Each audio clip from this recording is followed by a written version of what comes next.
Brian, hang in there. Don't leave the library. We'll give you helpful tips on how to go about your research. And since you loved my cool librarian bit, guess what? I'm doing it again today! Woo! Yeah! Yeah, you know what? That's great. Because I actually like you more as a librarian. I'm just kidding. Okay? But anyways, Shall we? yeah, let's go. Glasses! Oh, right. Sorry. General references. These are encyclopedias, dictionaries, almanacs, atlases, and the like. Reserved section. These are the rare and important books that cannot be taken out of the library. Teachers usually have books kept in this section so that the students cannot hog the books when everyone in class needs to use them. Filipiniana. These are the books that are written by Filipino authors and published in the Philippines. Arts and literature.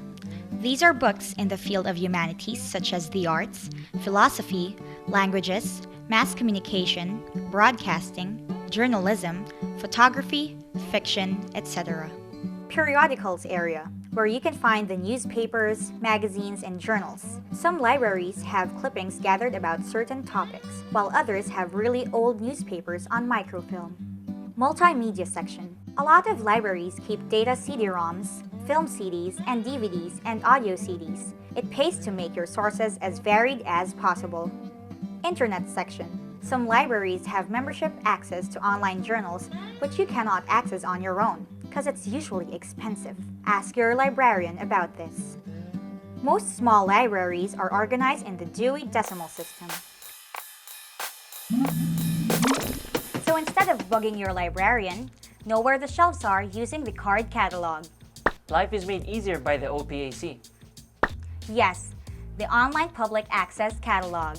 All you need to do is type in the title of the book, author, or topic that you're researching on in the computer, and voila!